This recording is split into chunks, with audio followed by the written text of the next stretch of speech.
Recorded live from Orlando, Florida and Nashville, Tennessee, you're listening to The Dapper Danielle Show, starring Ian Wilson, Clarence Kelly.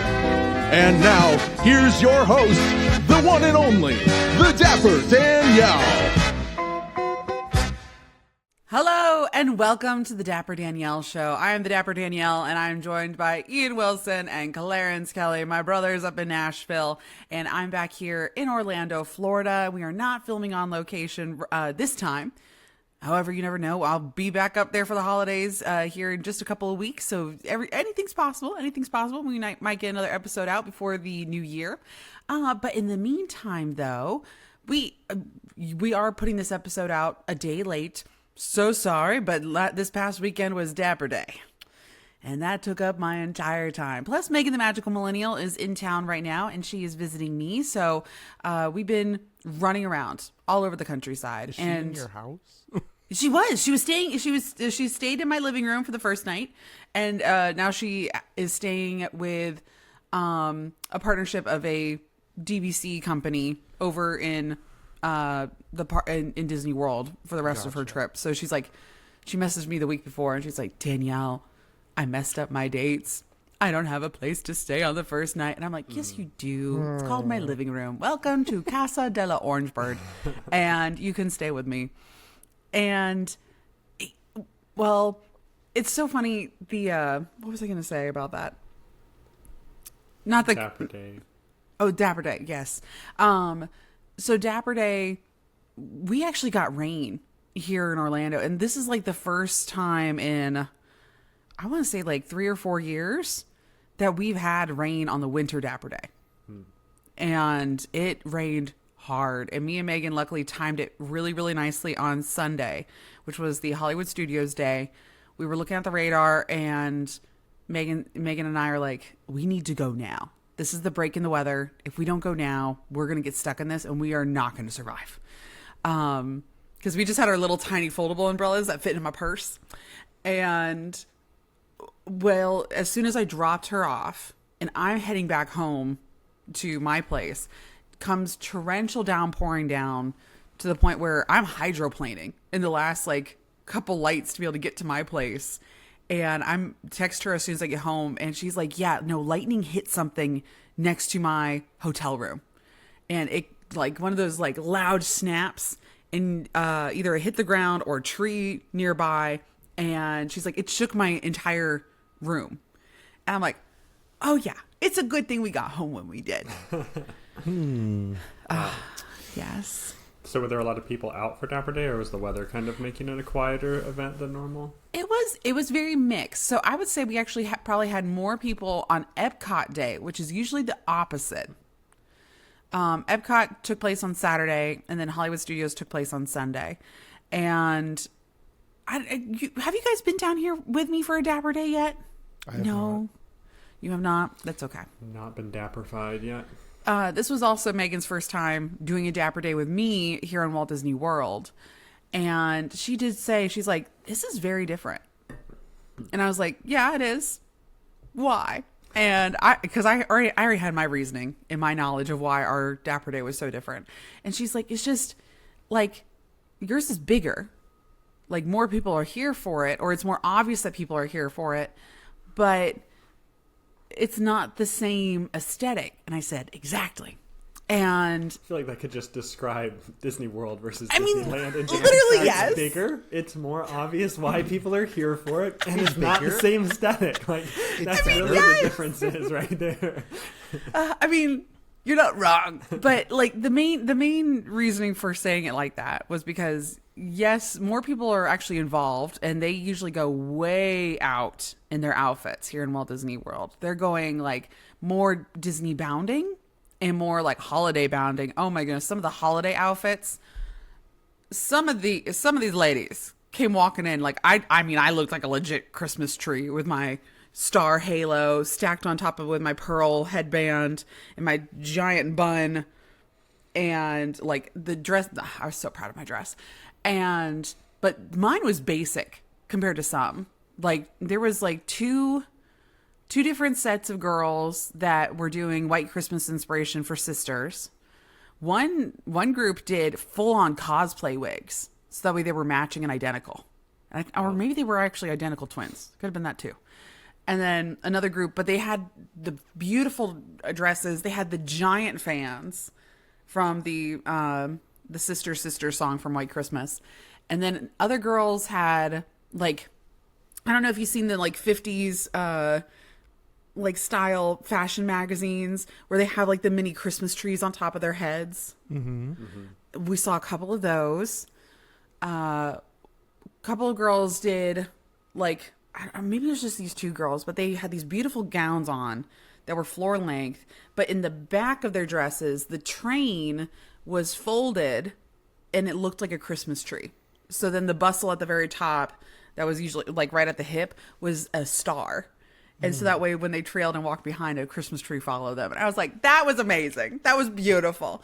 But the reason why it's more obvious with us is that we have to either make our own outfits or we are not doing true vintage. We are doing vintage inspired in a lot of Disney bounding, because Orlando does not have the same vintage fashion accessibility that California has, right? And I was trying to explain this to someone, and they're just like, maybe it was even Megan, and she's like, what do you mean? I'm like, well, think about it. California, Anaheim, right? LA, very well established and has a deeper rooted community well into the 30s, 40s, 50s, right? Orlando was dirt and farm field until after 75, after Walt Disney World suddenly popped up. Yeah. So we don't, I mean, I have to go to Nashville to be able to do my vintage shopping. I can't find anything down here, or at least nothing that's true vintage pre 1980. Right. So just having to explain that to people and then be like, oh, I guess you're right. And I'm like, yeah, that's why we don't do true vintage fashion. Also, it's too hot most of the time. So to wear true vintage fashion, the wool, oh my goodness. While it would look so good, it was almost 90 degrees on Saturday.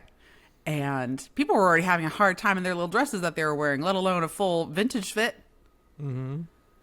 Plus, we all know that, cast member salaries, cast member wages, not exactly high enough to really buy the highest quality vintage wear around either, too. Whereas LA has some deep pockets, some people, that are going into the parks, which Orlando does too. But, it's just... But different demographics. Different demographics, for sure.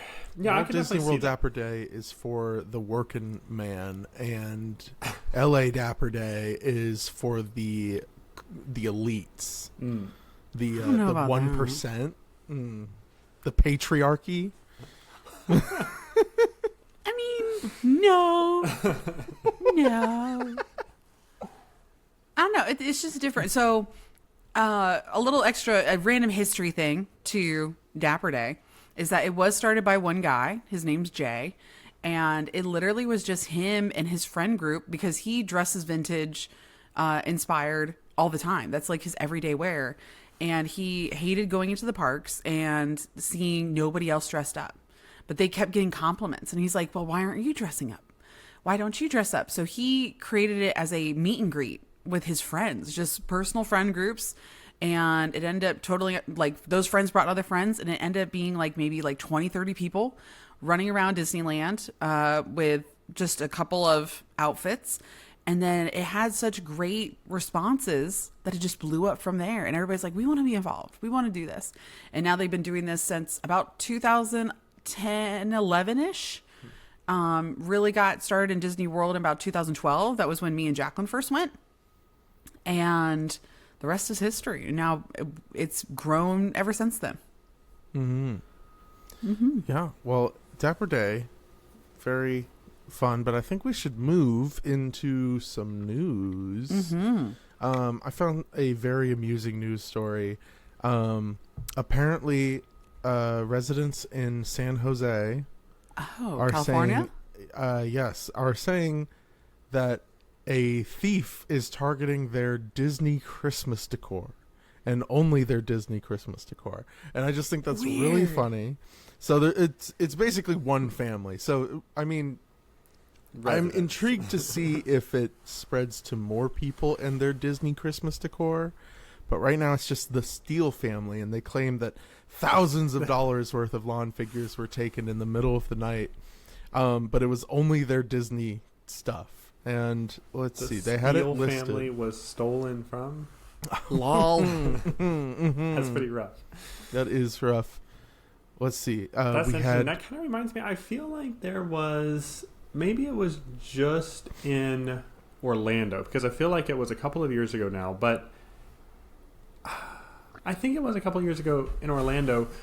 We were there for Christmas, and there was like some official like police bulletin put out because people were stealing the blow mold nativities that people were putting out. And I just remember and specifically like Mary, Joseph, and Jesus were like getting stolen. And I don't remember exactly why, but I just remember thinking like, it's so ironic that like here, like baby Jesus is being stolen by, you know, a criminal, basically. Like, just what a random like thing to steal. But it kind of reminds me of that, of like, you know, the Christmas decor. But it's just, to me, it's interesting as a thief because you really have a pretty limited time to resell that. I mean, like, you know, let's say you steal a giant Santa Mickey. Okay, well, you've got to make a deal now in the next 2 weeks to sell him, or else you've got to hang on to him for another year pretty much until he becomes valuable again, because in, you know, the summer, you're not going to be able to get full price for him. So, I don't know. It's kind of an interesting... I don't. Maybe it's. Well, I mean, I guess maybe let's. You know, how many figures were taken? Like, you know, was it stolen because someone needed money? Was it stolen because they hated Disney? Was it stolen because they're a Universal fan? You know, like what's kind of the reason why these things were stolen? These Disney things. My guess is, so I do think the Disney lawn ornaments go for more money. And I mean, they retail at $200.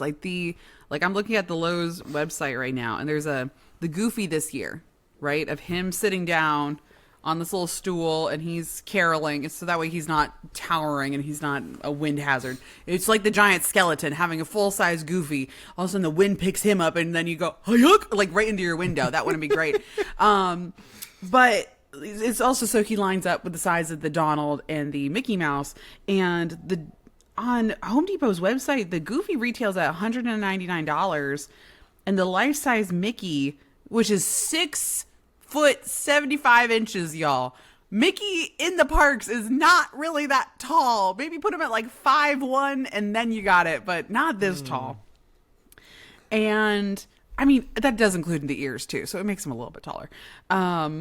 He retails at $298. Wow. So I am wondering how many figures were taken, Clarence. But how do you like I'm just imagining you pull up in your van, open up the trunk. How do you take a 6-foot Mickey and a 3-foot high or 4-foot high Pluto and Donald? Like, you need a whole truck for these things. Mm-hmm. That's where I'm thinking they were out of town. No. Right? They did the ultimate they were home. Home Alone. Yeah, they were home? So let me go get into this a little more. They have a video from their Ring camera, and it wasn't the Elf on the Shelf. No. It was.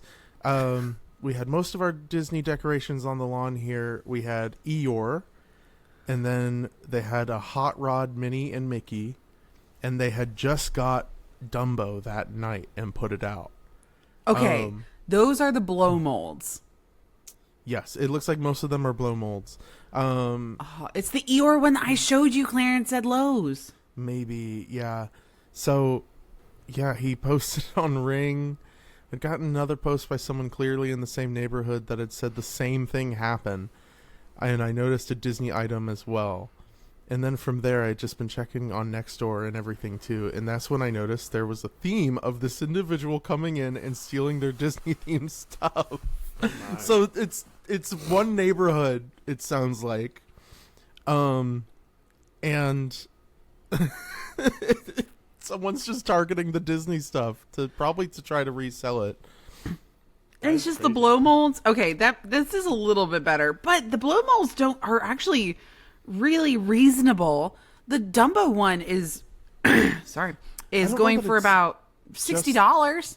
Okay. I mean, they're saying here they had bought ones 300. from 100 to 300. Yeah. So, maybe it's like true vintage versus new or something like that. It's like there because it did say that they took years to collect them all. Mm-hmm. I mean, some of the older ones, right? So there are some newer ones, like the Eeyore one in particular from Lowe's is also about $60. Yeah, I don't know that the Eeyore one is new. They said the only new one this year that they got is the Dumbo one. Okay. So, and the Hot Rod Minnie and Mickey, I don't know what that one is. Interesting. So I feel like, I mean, was it true vintage? Of course, don't want to. I mean, there's desperate times, there's desperate people. I understand. There's probably grace for everyone, but I do feel like there are like certain things where it's like, wow, like it's like it's like Marley and Marley tormenting Scrooge, where it's like, if you like throw out the orphanage on Christmas Day and are like excited about their frostbitten faces, it's like, okay, there's like, that's like a different level, of like just meanness, and I feel like stealing Christmas decorations, it's like, wow, like that is the most like Grinch thing you could do around the Christmas, just total Grinch move, you know what I mean? I mean, and yes, I mean, I know there's like common themes of stealing presents and stuff that like usually happens around this time of year as well, but I don't know, it's just like, to me it's like, I don't know why this is like totally not fair at all, but in my head it's like, if you steal a wrapped Christmas present from underneath the tree, you are like 1,000 times more Grinch than if you stole that exact same item on December 26th once it's unwrapped and just sitting, like, the Xbox is just sitting under the TV and you steal it. I'm like, okay, yeah, well, that's just like a regular theft. Like, that's not really like a total Grinch move. But like if it's wrapped and you steal it or it's a Christmas thing, I'm like, that is like big time. That is big Grinch points. I fully agree, because you're not just stealing. Oh, I know. You're not just stealing the item. You are stealing an experience. You are stealing the fun of unwrapping something, the excitement of not knowing what it is. Mm-hmm. You are stealing that whole experience as well as the item. Right. I think that's why it feels worse. I would agree. First the paddlefish thief this year, now the blow mold thief. It's just like, oh my gosh. Which, it's killing me that we still don't have a clear update on the paddlefish, right? So no arrests that we know of have been made. We have friends that have worked at Paddlefish and still that know the management there, and they all assume that it was an inside job, an ex-employee, and which it makes sense because they're the only ones that would know the inside of that restaurant. Yeah, very, very interesting. The Dapper Danielle Show will be right back after these messages.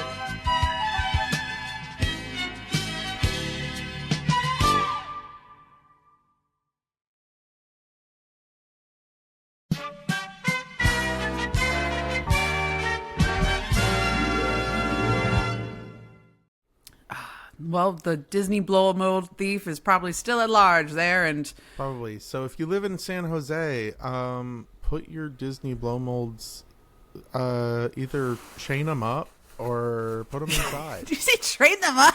Chain them up, yeah. Chain them up. I think you said train them up. I'm like, what are they going to do? Have a Rocky montage moment to be able to get swole for the holidays? Sure, yeah. Just make them exercise a lot, give them a rifle, and teach them how to defend themselves. This is California, Clarence. Not an open carry state like not Florida. A standard ground state. Yeah. Sorry. Okay, how about this? Move somewhere else.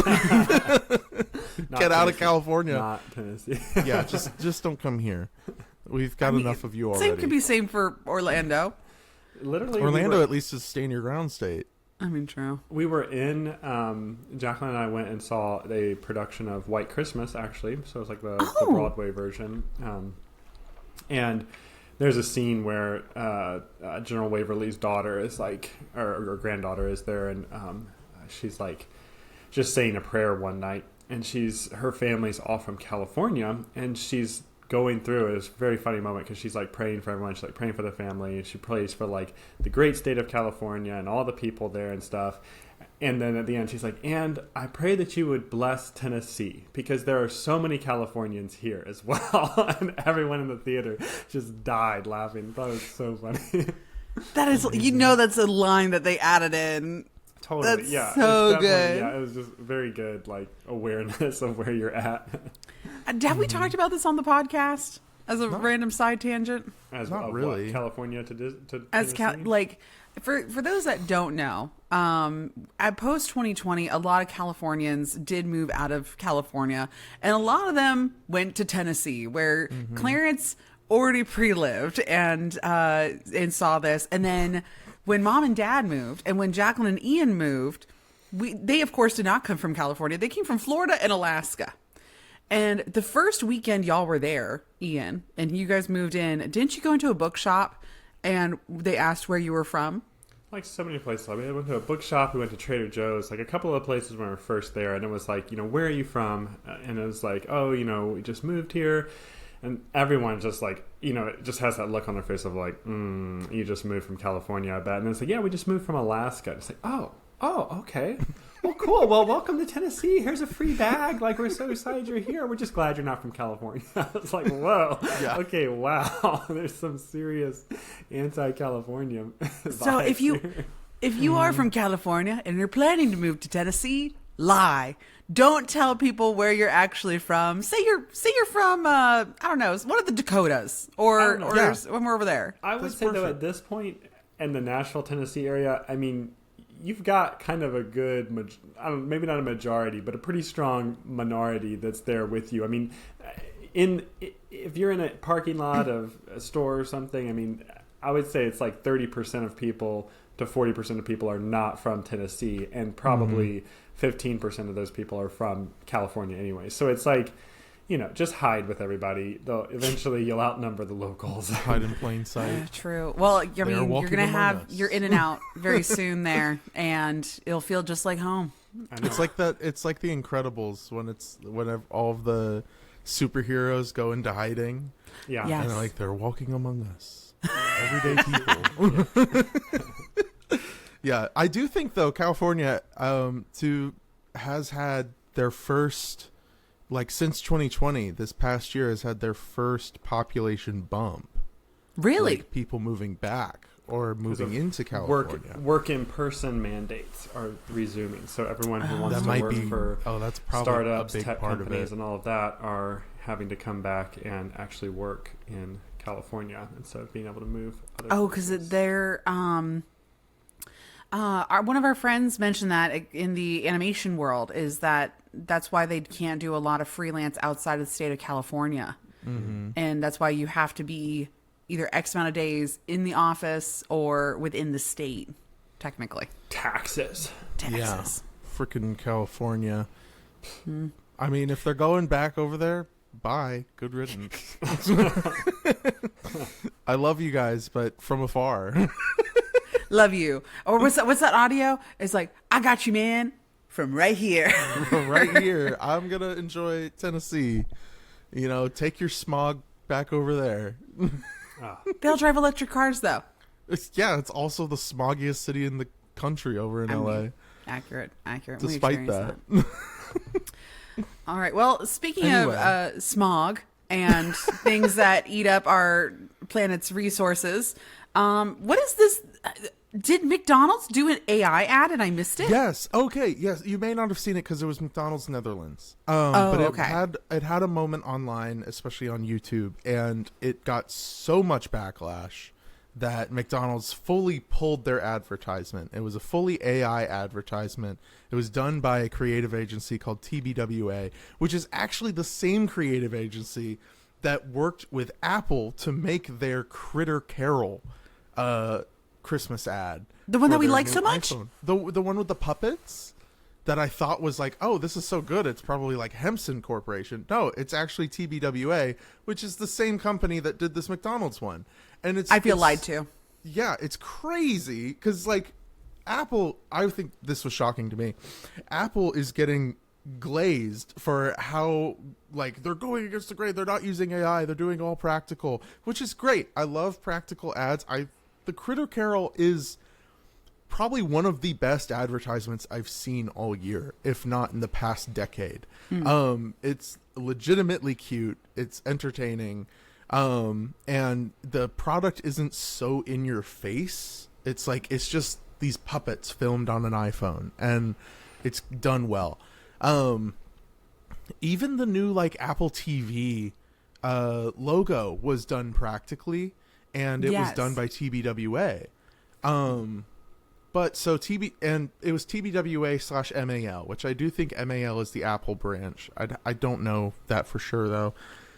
This was TBWA and another company for McDonald's. I think it was. Let me go to the article real quick. So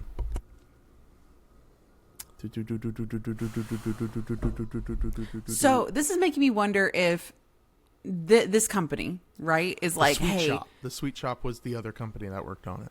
Okay, so then this production company is like, hey guys, we can work with you. We can create whatever kind of animation, whatever you want. You just got to give us the budget. And McDonald's is like, yeah, brah, we'll give you 50 cents and a coupon for a free quarter pounder. And they're like, bet. It's going to be all AI. We're not going to put any effort into this. And you're going to get what you get. That's it. I don't think that's part of it, because they were like, the people who made it were like, oh, we were up all night generating, typing in prompts. It was so much work. It wasn't AI. It was us. And it's like, no.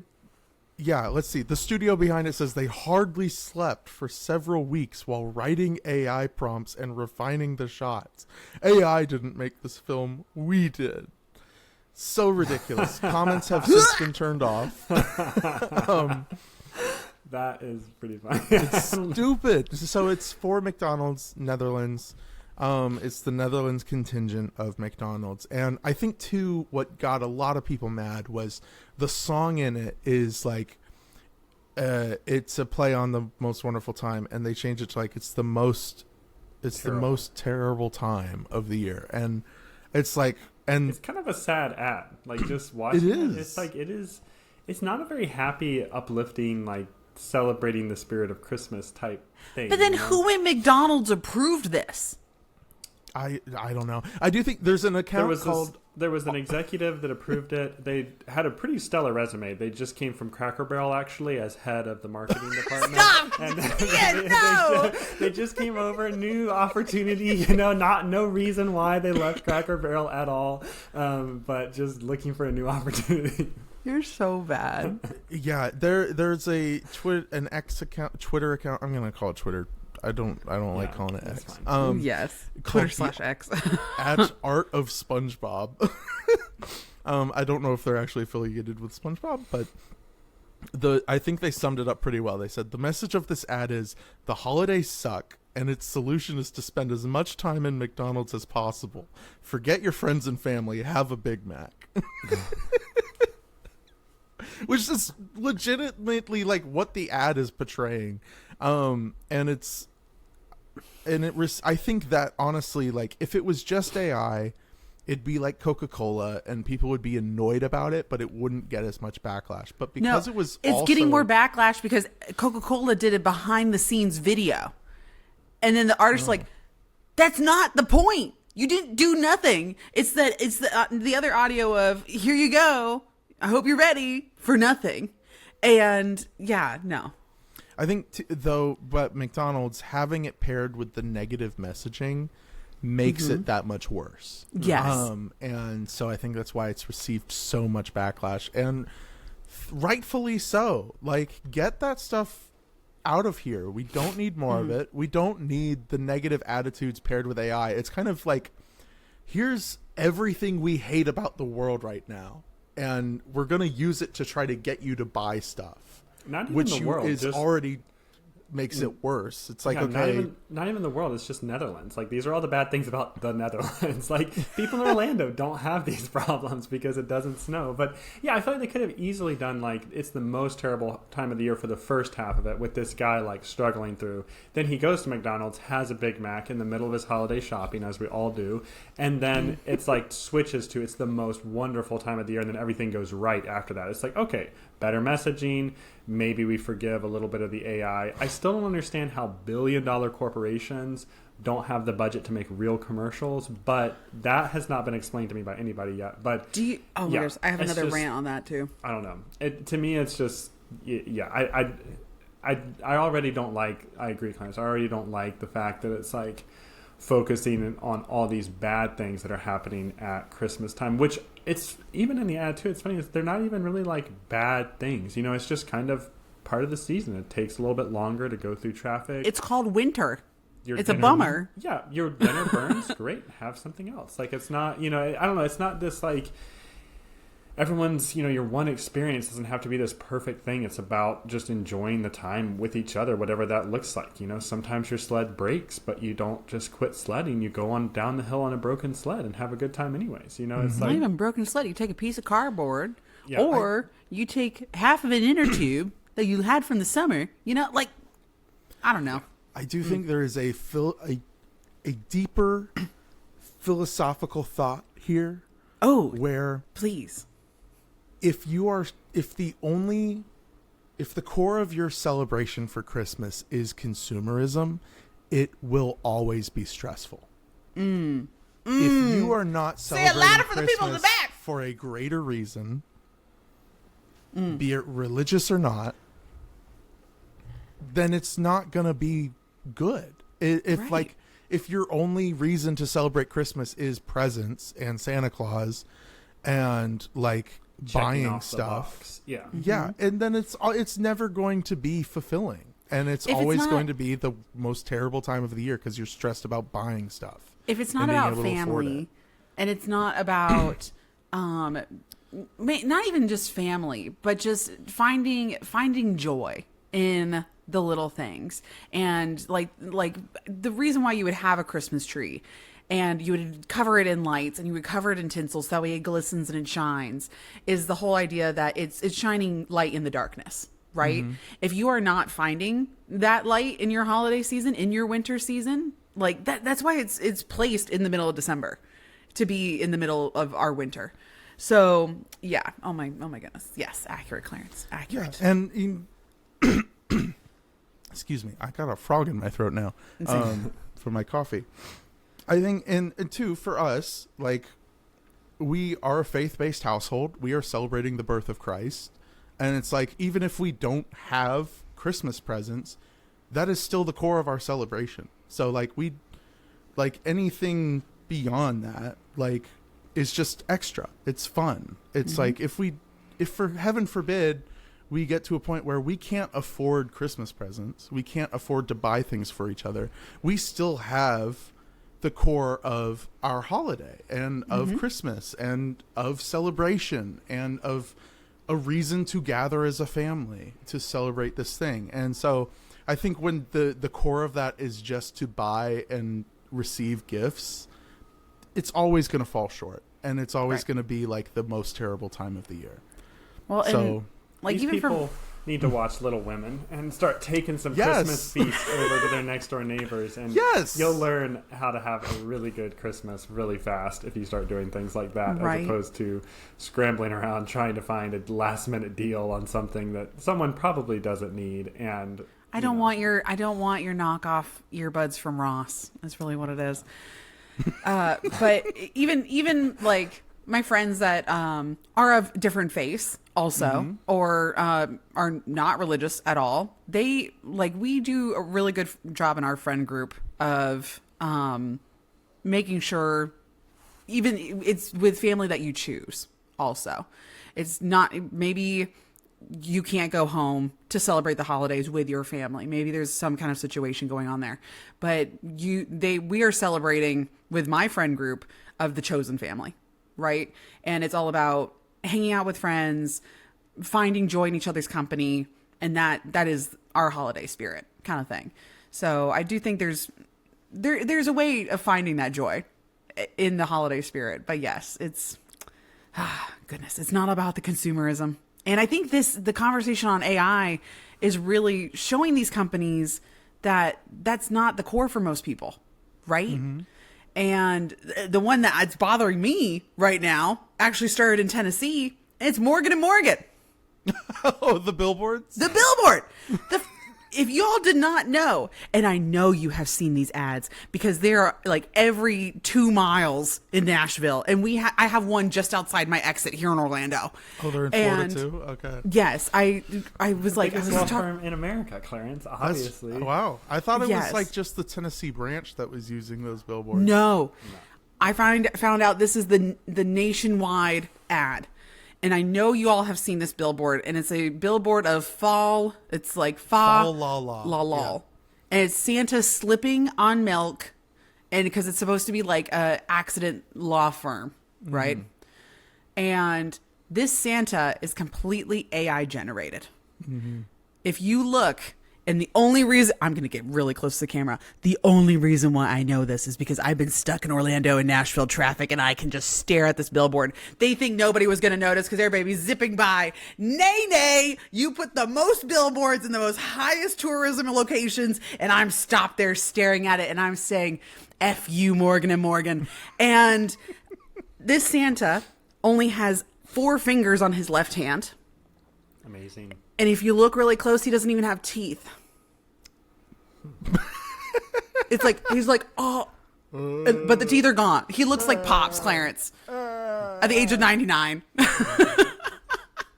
Our great grandfather, Wow. rest his soul. But the man didn't have teeth in his old. Good times, Pops. And then Santa, if you look at the milk, it looks like clay. It doesn't look like real milk.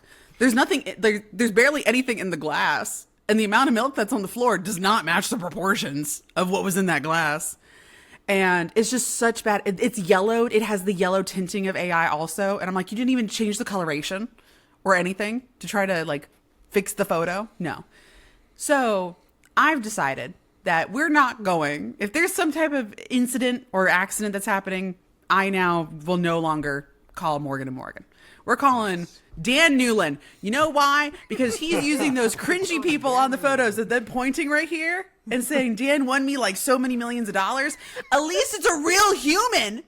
I mean, some of them are not fit for advertisement, but they're there. They're real. And I know they genuinely won that millions of dollars. Dan is committed to authenticity. He's Yes, like, he is. As rough as you look, as cringy as you are, I'm throwing you on a billboard. You got money? I'm gonna make you famous. But I am more loyal to somebody like Dan than I am to Morgan and Morgan, because you did one AI Santa. And I mean, Morgan and Morgan has always had like really cringy advertisements, right? And you're like, oh, this is bad Photoshop. Now we just got rid of the intern that did the bad Photoshop, and we just went straight to an AI prompter. Absolutely not. So, Yeah. Clarence, we're going to have to cut this for the bit, and this is going on the social media platforms.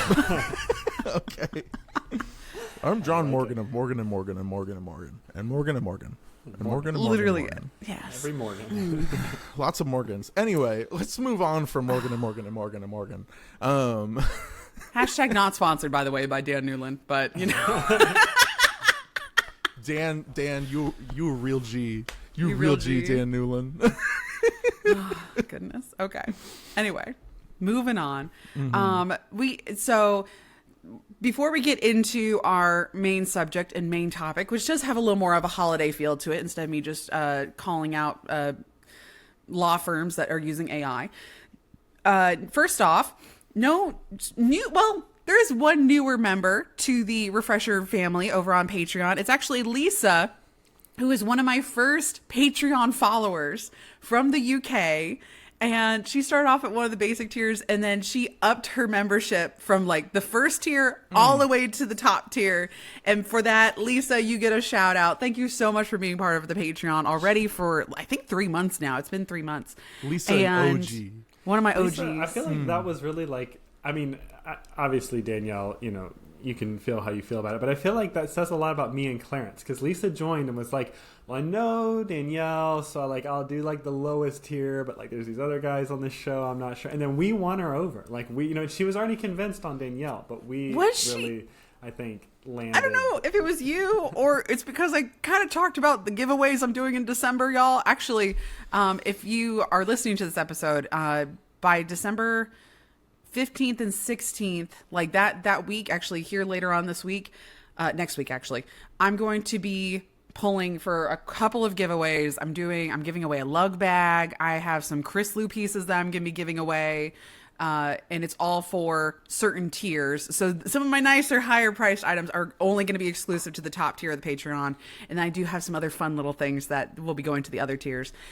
So I will be pulling all those. So if you haven't joined the Patreon, make sure you're joined before December 15th to be included in that Patreon polling. Because I want to be able to pull those people and get them shipped out. So you have maybe something open by Christmas if you want. I mean, you might know what you're getting, but it's still something fun, you know? Yeah, you can re-gift it. That too. Wow. That too. If you're like, oh, I don't want this, but I know somebody in my family that would, you can definitely do that. Just in time to re-gift for Christmas. You know, I won't feel bad about it. It's all good. It's all good. You know, you're helping them with their Christmas shopping. Exactly. And then the other one I do want to acknowledge is Stephanie, who has been listening so loyally over on listening on the podcast. She listens to us in her car. And I think that's so amazing. We do want to acknowledge that the audio from the last episode of us talking about the Macy's Thanksgiving Parade was a little iffy. Yes. And the reasoning why was because I had my little tiny microphones that I use for my videos. We weren't in our proper studio setup with our own personal microphones, and why we were coming in so much clearly this episode. But those little mics, Clarence and Ian were holding, and Clarence was moving on back and forth between the two. We were sharing a little lapel mic that was on a Christmas ornament, and I was like trying to, the little felt beaver. It was a felt beaver. And so what's funny is that if you were listening on the regular podcast format, wherever you're listening to your podcast right now, whether it be Spotify, Apple, are we on Audible? No, we're not on Audible, but I believe Audible's the book platform. We are on Amazon podcast. The I Love Disney's Magic Kingdom and I Love Epcot will be available on Audible though. And that'll be just me though. I don't know if there are podcasts on Audible. So, I don't think so. But we are distributed to Amazon, so Amazon too. Yes. Audible is an Amazon platform. That's why I say that. So if you're listening on the podcast side, it was maybe a little bit harder to understand what was happening. The full video, there is a full video of us recording in the living room together, and it makes it a little bit easier because then you can kind of see, read our mouths a little bit, and it helps you follow along. So if you want to, you can also be watching us over on YouTube. Hello, YouTube family! If you're currently watching right now, thank you so much for being here. We do appreciate it. So just saying, there is both options, but we understand that a lot of you bring us around in your car, and we do appreciate it. So thank you. Yes. Very thankful for all of the listeners. Did we want to cover the mousetrap news story or no? No, because okay, if you want, so y'all, Clarence and Ian have just recently discovered mousetrap news. I have myself. I went through my settings because so many people were seeing mousetrap news videos over on the socials. And there's a couple of videos that went semi-viral, which means that I get tagged in the comments and my notifications are inundated with just, Danielle, is this true? Danielle, is this true? And sometimes I've done it before of making a video being like, guys, let's think logically about this. No. And so I blocked myself from a lot of stuff. They can still see my stuff, but I can't see theirs. I went into the filters and I'm like, do not show me this information. Do not let me be tagged in this information. So, yeah. But Clarence and Ian just discovered them, and Clarence thinks it's hilarious. I think they're hysterical. Some of the headlines are the funniest things I've read. Better than anything I could come up with. And what's funny is Clarence, Leanne, who's one of our Patreon followers also, I saw her in the park the other day, and she's like, after meeting your brother and then listening to him now on this podcast, on the Dapper Danielle show, it is so funny. She thinks your satire and your humor and what you find amusing is so funny and so on brand for you, and really cancels me out. It's that, I don't know, we're the yin and yang, Ian is yin and yang, and then you have me on one side and you on the other, and then Ian's the balance in between. Exactly. Yes. what is it? Free Beer Day is officially coming to Disney World. Disney replacing World Showcase with 13 colonies. Disney World may be killing you. What we know. 100% of people die after visiting Walt Disney World. Exactly. A Trump Tower resort is coming to Disney World. That one's the funniest to me. I know someone fell for that, and that makes I love it.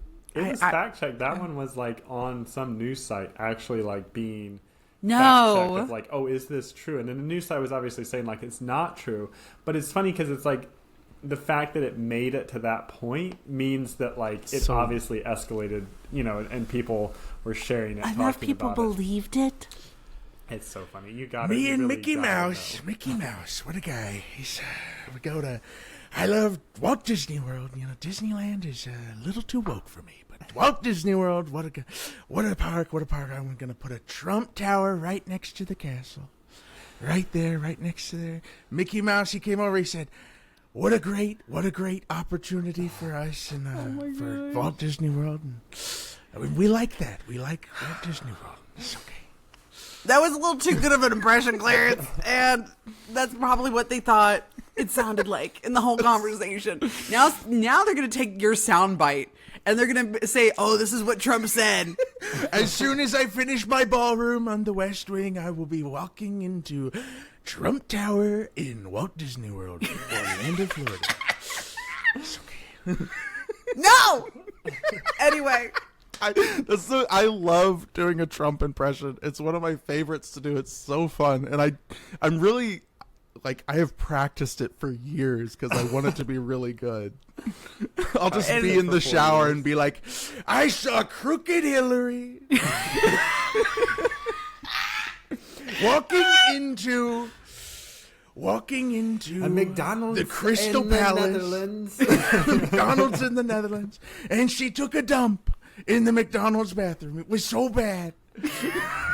Clarence, stop. We're going to get demonetized. Oh my gosh, you're going to make me start coughing. We got to move on to our main focal point. Yes, let's move on. The Dapper Danielle Show will be right back after these messages.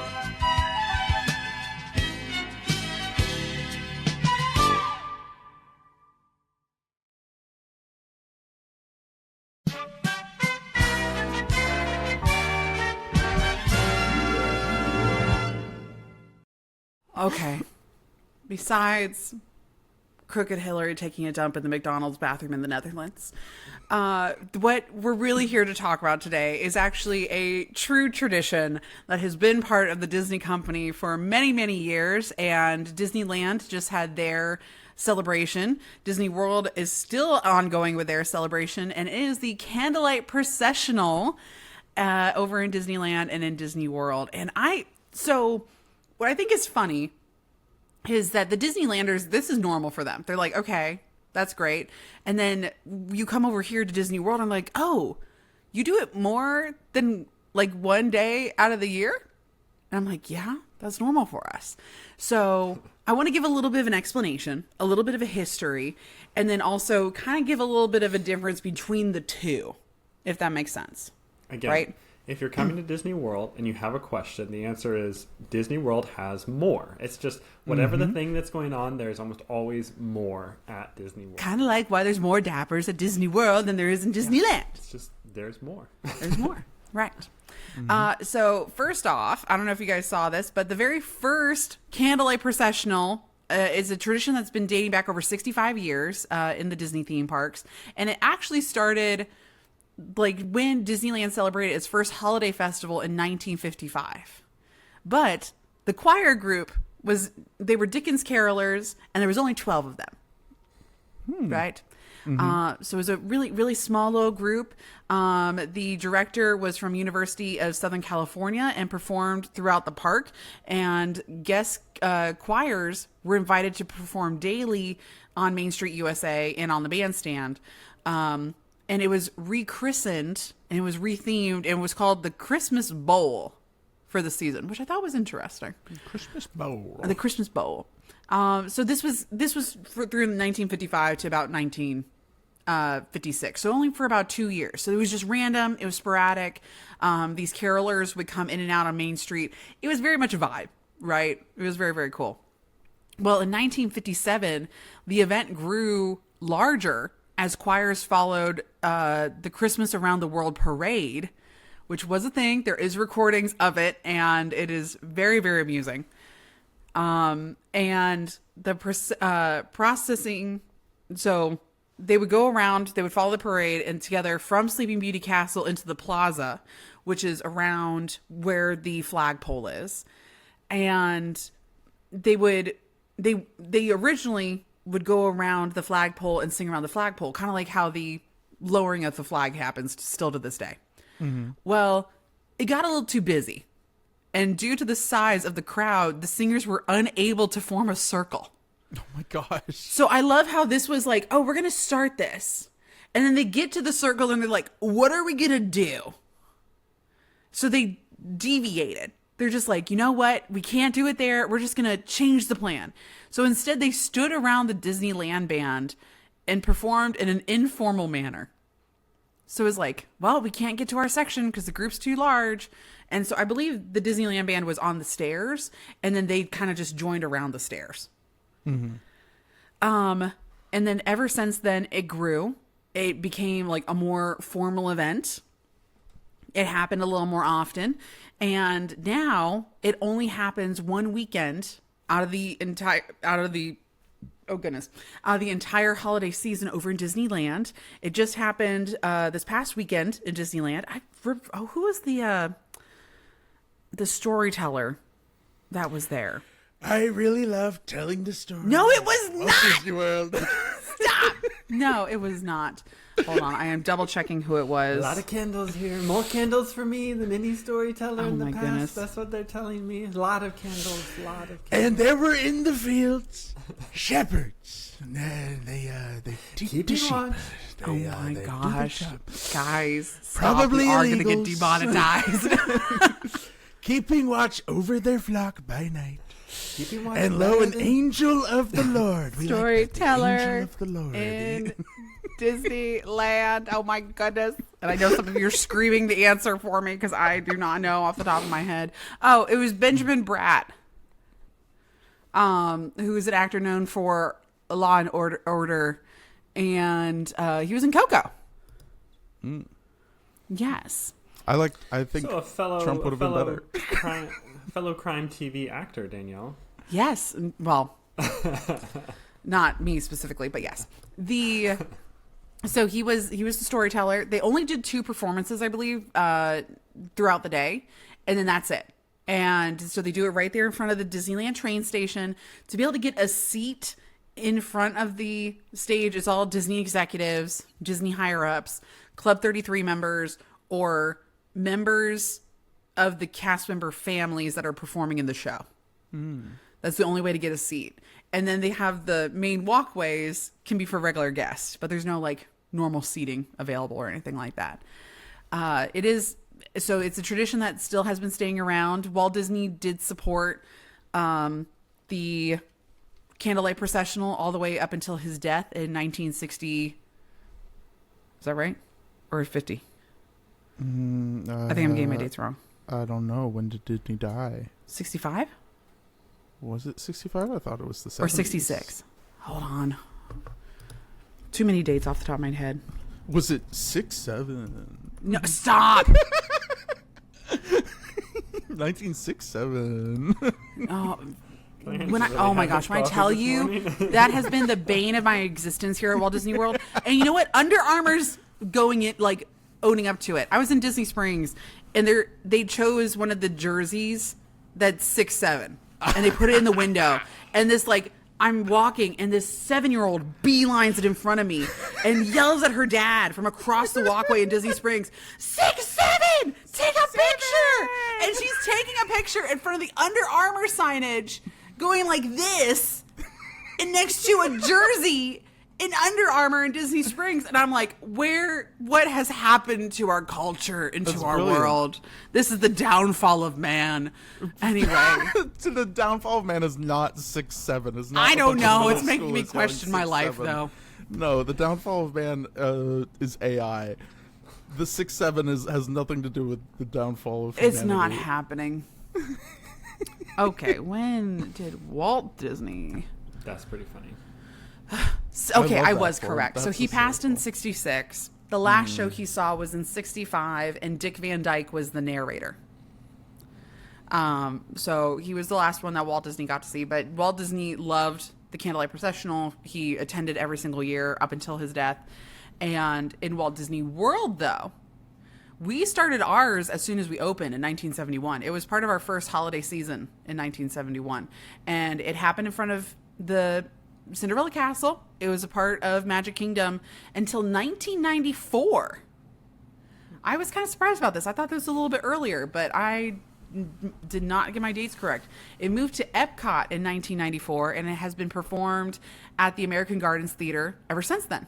And I think that's when the holidays around the world was like, we already had holidays around the world. We had the storytellers in the 80s, but this really ramped it up and was like, no, this is the new thing. We're pulling it from Magic Kingdom.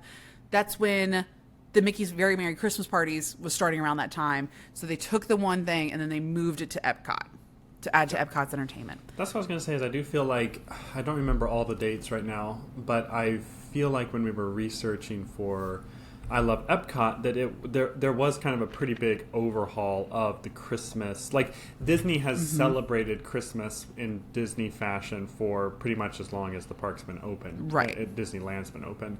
But then over in Disney World, there was kind of this, like, I don't know, there was like all these like Disney Christmas parties that were kind of happening way earlier than I kind of assumed would be happening. But then I feel like they kind of got revamped in the late 80s, early 90s kind of, and got reestablished kind of more into what we kind of, where we see them today, kind of, you know, with like the different events happening in Epcot versus Magic Kingdom and stuff like that. So I just feel like that was kind of a rehaul period for some of the holiday events.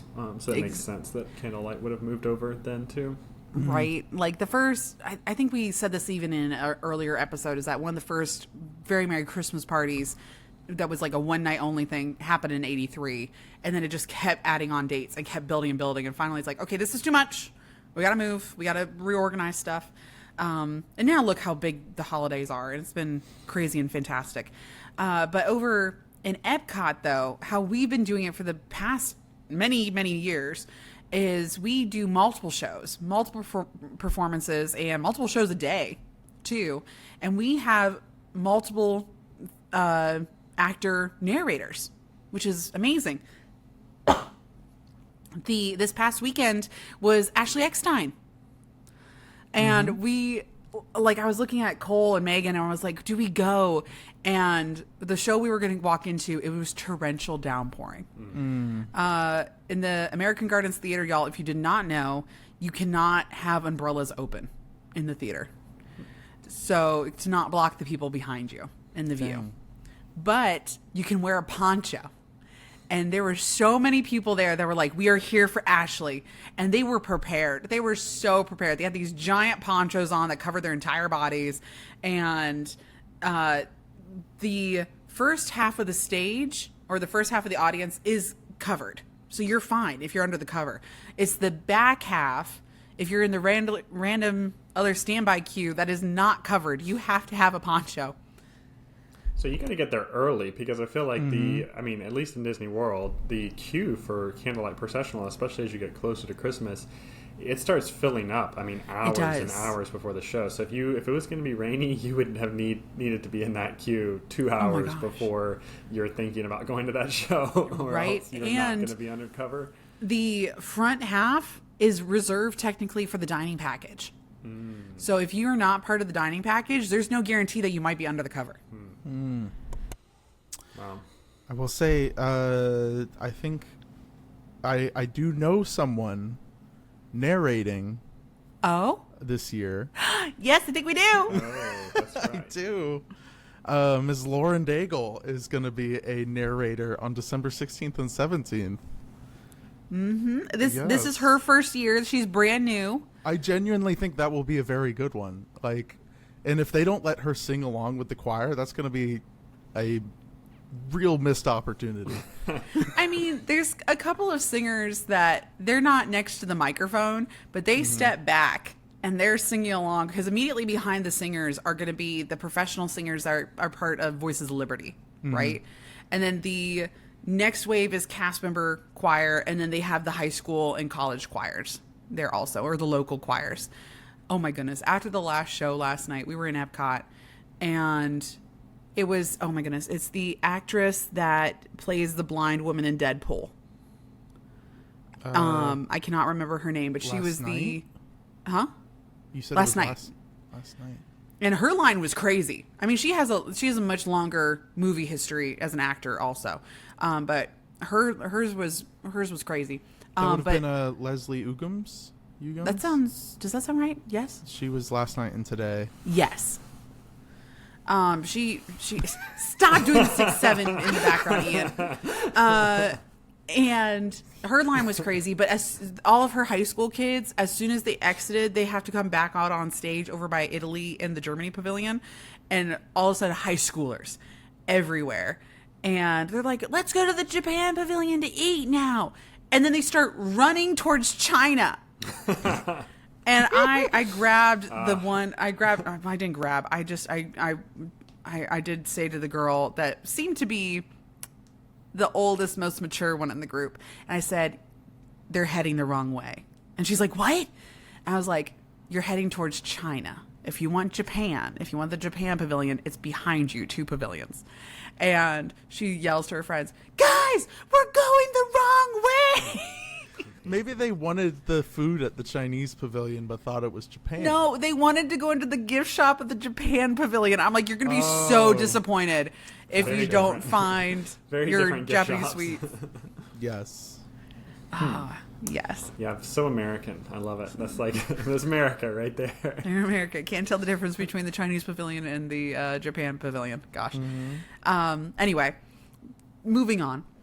But this has been a highlight in Epcot. I am so happy that we do our Candlelight Processional multiple times, and that it has been part of Epcot for as long as it has now, and part of Disney World. And I love that it's easily accessible, right? You can have multiple different actors. There's a chance for you to see Jordan Fisher was here a couple days ago.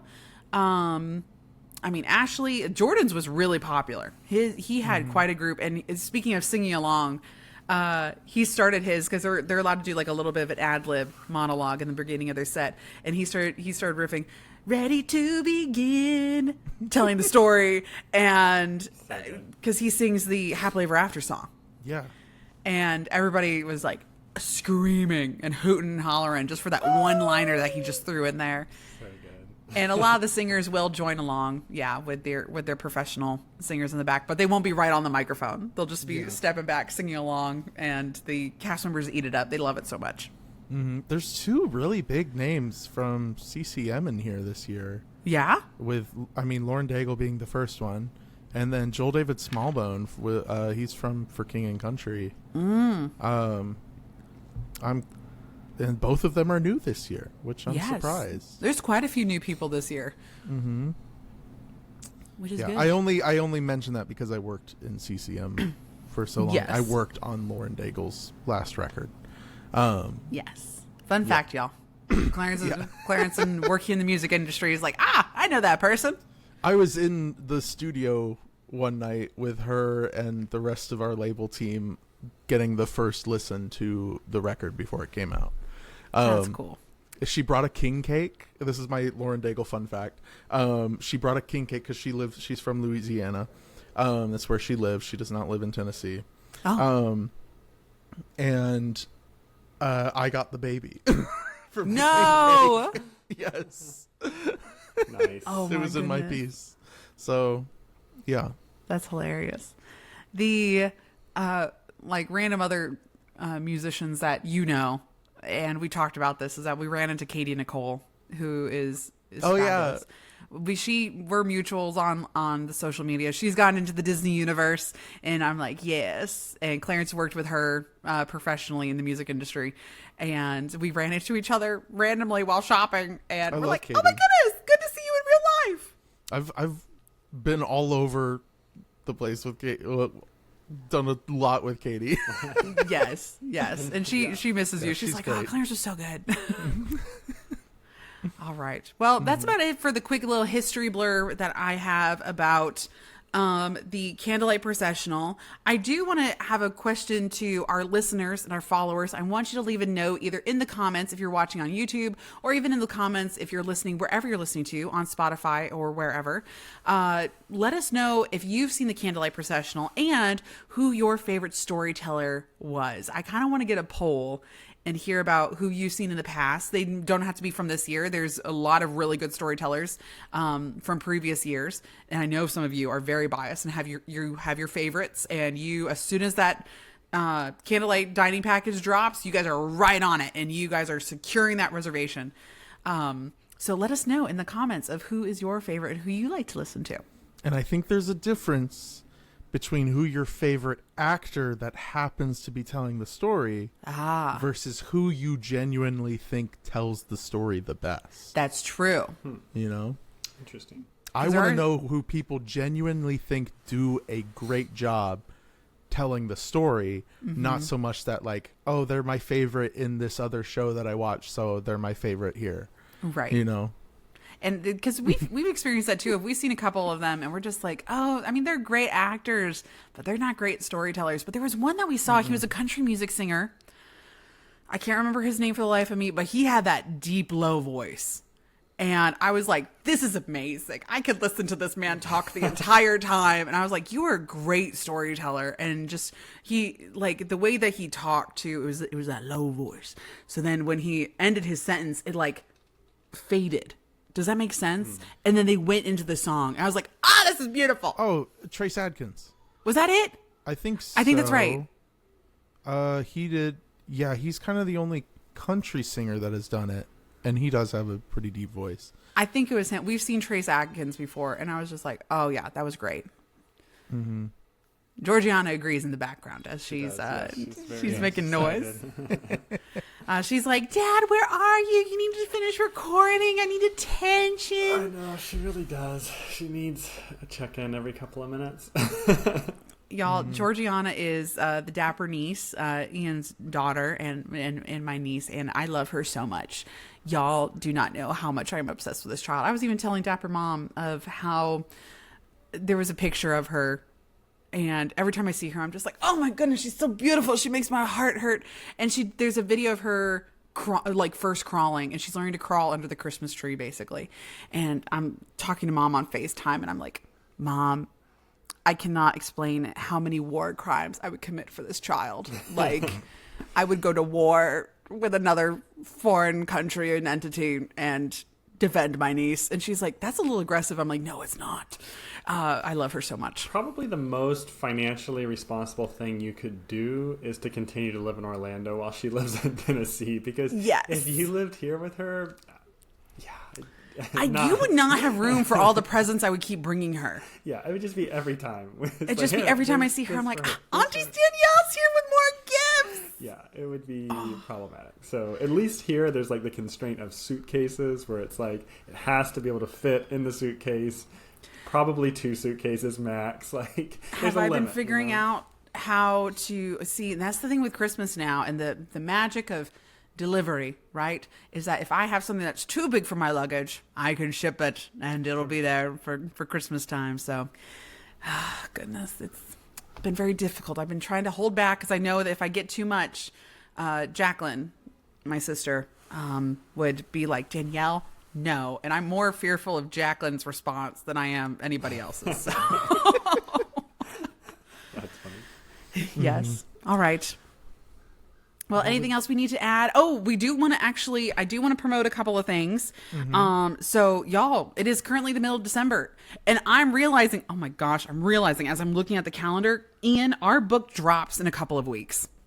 Oh, that is crazy. I know. Isn't that weird to think about? 6th, right? January 6th. So January 6th, 7? 2, 3. Shut up. 4. It drops in exactly 4 weeks. Wow. That is kind of crazy. I feel like we've been saying that this is like, it's so far off in the future. Like, we're still working on this. No, y'all. The Epcot book drops in 4 weeks. It is currently available for pre-order wherever you get your books, Books A Million, Barnes & Noble, Amazon, wherever. We will be doing a signing shortly after the book releases in the middle of January. So more information to come on that too. We will be posting that on my socials, on the Patreon, all that good stuff. If you want to be part of the signing, and we will be able to sign both Magic Kingdom and the Epcot book. Very, very, very, very cool. To answer other people's questions, I know it's still in March, but yes, we will be a part of MegaCon. We're still figuring out to what extent, but we will be a part of MegaCon. I've already gotten a lot of questions of that during Dapper Day. And the Spirit jersey, it's so funny. People have been wearing my Spirit jersey now that it got cold here in Orlando.